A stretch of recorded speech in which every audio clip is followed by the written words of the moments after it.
Terima kasih kesempatannya atas waktu yang telah diberikan. Selamat pagi semuanya. Perkenalkan, nama saya Diego Bramasa dari Institut Teknologi Indonesia sebagai pembicara kedua.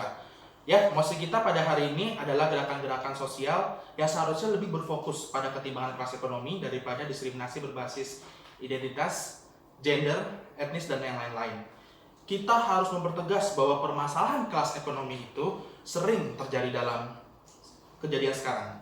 Ketimbangan kelas ekonomi menjadi suatu dasar untuk mengatasi ketimbangan sosial lain.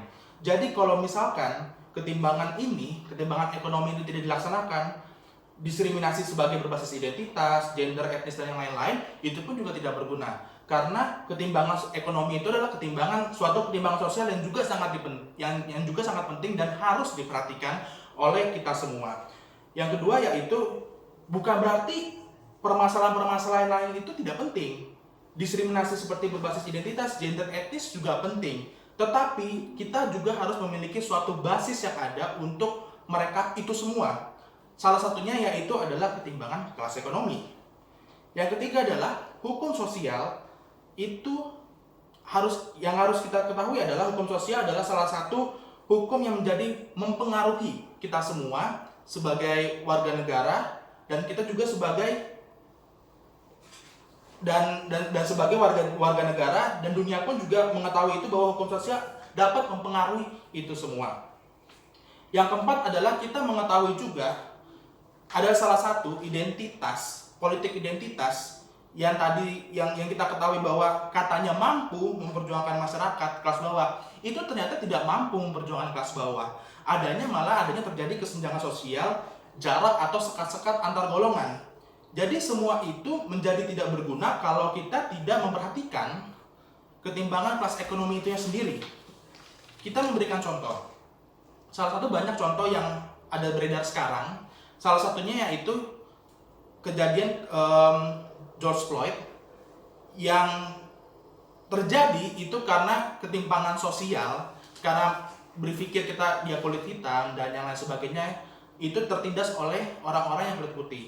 Dan banyak juga seperti perempuan-perempuan, bahkan yang kita bisa bilang masalah ekonominya sederajat, itu seperti perempuan itu bisa menjatuhkan teman-teman perempuannya sendiri. Bahkan yang sudah terjadi kita semua, yang kaya dan miskin pun juga masih kita bisa melihat terfokus yang kaya itu menindas yang miskin. Bahkan ada pun yang kaya juga menindas yang kaya juga.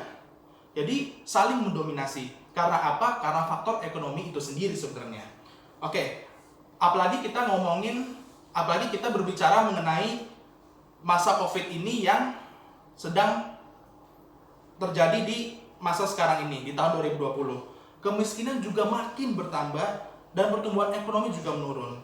Dan solusinya adalah untuk semua hal ini agar kita bisa diselesaikan, agar ketimpangan ekonomi ini bisa diselesaikan, dan kita harus memberikan solusi. Salah satunya adalah kita memperseimbangkan ekonomi-ekonomi yang ada di dunia, dan negara pun juga harus memiliki suatu pertimbangan ekonomi yang membuat masyarakatnya sendiri itu bisa berdiri tegak untuk mempertegas hukum-hukum yang bisa membuat salah satu orang itu terkena diskriminasi di dalam bentuk identitas, gender, etnis, dan lain-lain.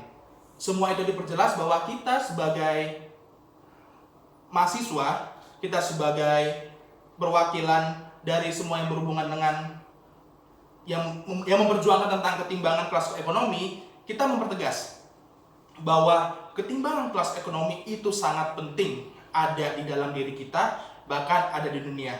Oleh karena itu, ketimbangan kelas ekonomi itu juga perlu diperhatikan. Tidak hanya salah satu dari diskriminasi berbasis identitas, gender, etnis. Karena tanpa kelas ekonomi, itu semua tidak akan bisa berjalan dengan sempurna dan tidak bisa berjalan dengan baik untuk kedepannya kita sebagai masyarakat yang ada di dunia. Terima kasih dari saya, selamat siang.